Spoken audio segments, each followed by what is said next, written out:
Hi everyone, welcome to education with fun. तो दोस्तों, आपका ये ट्रिगोनोमेट्री का लेक्चर नंबर 8 है। तो इस लेक्चर में आपको हम दो सवाल करेंगे, एक मैक्सिमम और मिनिमम वैल्यू वाले सवाल। ये आपका एओडी का भी इम्पोर्टेंट टॉपिक है और एक सीक्वेंस सीरीज और ट्रिगोनोमेट्री दोनों का मिला हुआ है। तो ध्यान से इस दोनों वीडियो को ज़रूर देख लीजिएगा और एक बार पूरा आठों लेक्चर को देख लीजिएगा ताकि आपका ट्रिगोनोमेट्री क्लियर हो जाए। ठीक है, सबसे पहले बात करते हैं क्वेश्चन क्या कर रहा है। The number of integral values of K for which the equation 3 sin x plus 4 cos x equal to के plus 1 has a solution if K belongs to R is. मतलब ध्यान से सुनिए, मतलब आपको फॉर्मेट पहचाने, मतलब अगर a sin x plus b cos x equal to c दिया है, ठीक है, तो इसकी मैक्सिमम वैल्यू जो होती है, इसकी पूरा फंक्शन की जो c जो होता है वो minus under root A square plus B square से लेके under root A square plus B square के बीच में लाइज करता है। मतलब अगर सी की मैक्सिमम वैल्यू अगर हम आपसे पूछेंगे तो वो होगा under root A square plus B square, okay. और मिनिमम वैल्यू अगर पूछेंगे तो ये हो जाएगा आपका minus under root A square plus B square. तो आप क्या सीखें कि अगर इस तरह का होगा 3 sin x plus 4 cos x equal to के प्लस, मतलब a sin x plus b cos x के फॉर्मेट में है, तो इसलिए इसका मैक्सिमम वैल्यू जो हो जाएगा वो under root A square plus B square होता है और मिनिमम वैल्यू होता है आपका minus under root A square plus B square. ठीक है, अब हमको बताइए ये क्वेश्चन क्या दिया है। तो ये दिया है आपका 3 sin x plus 4 cos x, okay. तो यहाँ पे बताइए ये a sin x का फॉर्म है यस, और b cos x मतलब 4 cos x, मतलब यहाँ से a का वैल्यू 3 है और b का वैल्यू 4 है। तो इसकी मैक्सिमम वैल्यू क्या होगी, इसकी मैक्सिमम वैल्यू हो जाएगी आपका अंडर रूट 3 का होल स्क्वायर प्लस 4 का whole square, that is equal to 9 plus 16, that is equal to आपका हो जाएगा अंडर रूट 25। इसका वैल्यू होगा 5 और इसका मिनिमम वैल्यू बस साइन अपोजिट करके ले दिया इक्वल टू -5।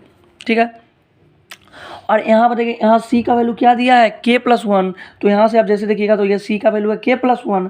तो एक बात हमको बताइए कि मिनिमम और मैक्सिमम वैल्यू के बीच में ही k प्लस 1 का वैल्यू रिलाइज करेगा।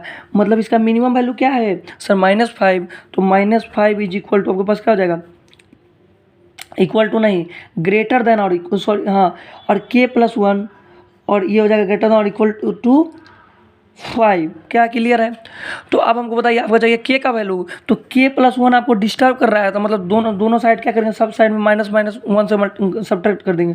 तो -5 - 1 इज लेस देन और इक्वल टू k और 5 + 1 दैट इज इक्वल टू -6, यहाँ माइनस था, और ये हो जाएगा k और 4। ठीक है, तो अब आपसे पूछा जा रहा है नंबर ऑफ इंटीग्रल वैल्यूज।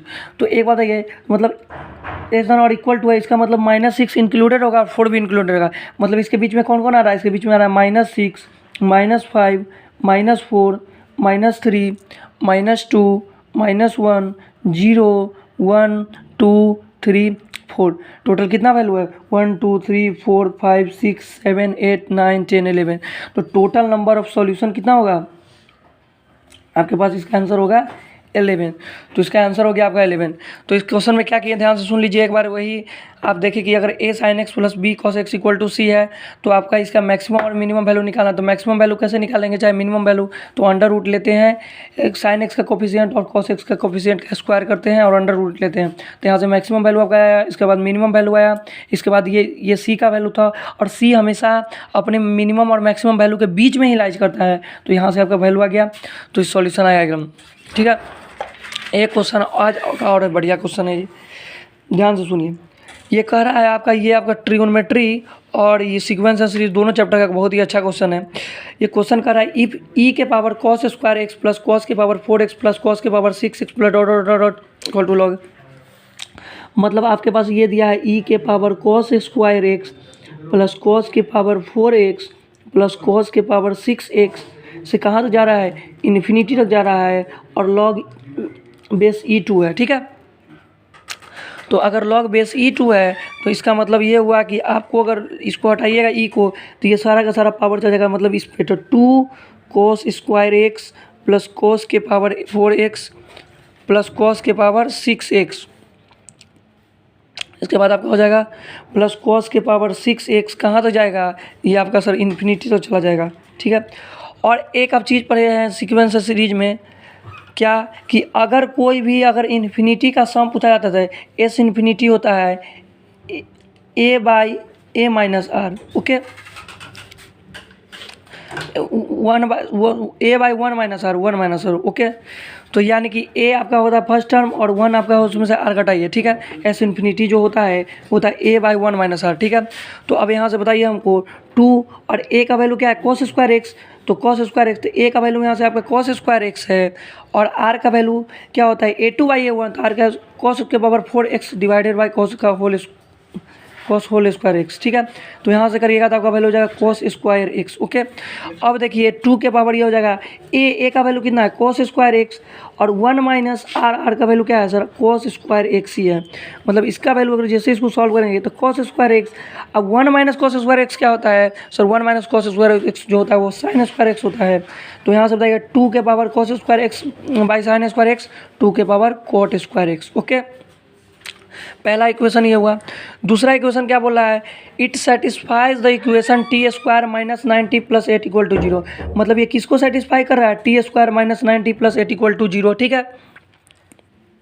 तो इसकी दो रूट कैसे निकालेंगे, तो टी स्क्वायर, हाँ, और एक बताइए जोड़ने पर -9 आना चाहिए, इंटू गुना करने पर +8, मतलब -8t या +8 इक्वल टू 0। सर टी यहाँ से जैसे ही कॉमन लेंगे तो t -8 और -1, तो t -8 इक्वल टू 0। तो यहाँ से t -1 और t -8 की वैल्यू कितना सर 0 आएगा यहाँ से, यानी कि t का वैल्यू 1 और t का वैल्यू 8। क्या क्लियर है। तो एक बात हमको बताइए, सेटिस्फाइड इक्वेशन है, मतलब अगर 2 के पावर कॉट स्क्वायर एक्स को 1 कैसे लिख सकते हैं, या तो 2 के पावर 0 लिखेंगे तभी आपका 1 होगा। और दूसरा कंडीशन क्या होगा कि अगर 2 के पावर कॉट स्क्वायर एक्स है, इसको लिख दीजिए 2 के पावर 3, चूँकि 2 के पावर 3 इक्वल टू 8, मतलब यहाँ से दो कंडीशन बनाया है, ठीक है। अब हमको बताइए कॉट स्क्वायर एक्स का वैल्यू 0, मतलब कॉट एक्स का वैल्यू यहाँ से 0 आएगा, क्लियर है। और हमको बताइए कॉट स्क्वायर एक्स का वैल्यू यहाँ से क्या जाएगा 3, here bases are same so exponents must be same, मतलब कॉट एक्स का वैल्यू यहाँ से क्या जाएगा √3। और एक बात हमको बताइए कॉट एक्स का वो कौन सा एंगल है जिस पर उसका वैल्यू √3 होता है, तो कॉट एक्स का सर वो एंगल जो है वो कॉट क्या है सर 30 है, मतलब एक्स का वैल्यू सर 30 डिग्री या π/6 जो मन लिखिए, ठीक है। और कॉट एक्स का वैल्यू 0, मतलब सर एक्स का वैल्यू क्या हो जाएगा 0, क्योंकि कॉस क्या होता है कॉस बाई साइन, और कॉस 0 1 होता है और साइन 0 0 होता है, मतलब सर ये नेट डिफाइंड होगा, ठीक है। चलिए तो ये वाला तो केस लेंगे नहीं, क्यों नहीं लेंगे, क्योंकि हमको बताइए आपको 0 और x और π/2 के बीच का ही एंगल चाहिए। तो ये तो हमको बताइए कॉट एक्स क्या होता है कॉस बाई साइन होता है, तो कॉस 0 1 और साइन 0 0, मतलब ये नॉट डिफाइंड है।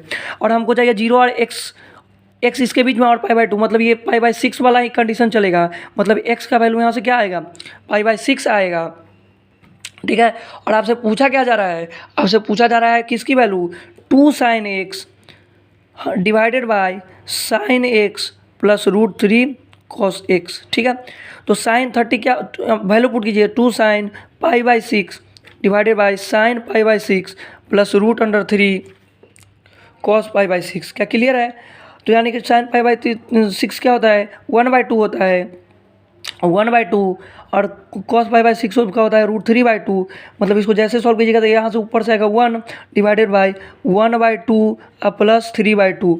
तो इसको एलसीएम लीजिएगा तो आपका हो जाएगा 1/2 1 + 3, क्लियर है। मतलब आपका हो जाएगा ये 2/4 दैट इज इक्वल टू 1/2। तो आपका आंसर ये क्या हो जाएगा 1/2, ऑप्शन नंबर डी। तो इस क्वेश्चन में क्या कि एक बार फिर से समझ लीजिए, ई के पावर दिया हुआ था cos square x plus cos के पावर 4x प्लस cos के पावर 6x से इन्फिनिटी तक, और log e/2 था। तो हम देखें जैसे ही इन्फिनिटी तक है और पैटर्न चल रहा है, पावर स्क्वायर का cos स्क्वायर का पावर बढ़ता चला जा रहा है, तो हमको लगा कि s इन्फिनिटी और s infinity sum of infinite series क्या होता है a/1 - m। a क्या है फर्स्ट टर्म है 1 में से किसको डर रही है कॉमन रेशियो को, ठीक है। तो यहाँ से किया था आपका 2 के पावर कॉट स्क्वायर एक्स आया, ठीक है। और आपका दूसरा इक्वेशन दिया था कि T square minus 90 plus 8 equal to 0, जो इसको सेटिस्फाई करता है। तो यहाँ से टी का 2 वैल्यू आया, क्योंकि आपको पता है क्वाड्रेटिक इक्वेशन है जिसका रूट 2 आएगा तो 2 वैल्यू आएगा, तो इसको 2 के पावर 0 यानी कि एक एक्स के 2 के पावर 0 आएगा 2 के पावर, दोनों से कंपेयर किए ये वाला कंडीशन हो ही नहीं सकता है। हमको चाहिए 0 और π/2 के बीच में, तो x का वैल्यू π/6 है, तो उसके बाद वैल्यू पुट किए, और जो वैल्यू पुट किया उसके बाद जो आपका आंसर है। तो आई होप आपको ये दोनों क्वेश्चन क्लियर होगा। मिलते हैं नेक्स्ट लेक्चर में, तब तक के लिए okay bye. Thanks for watching.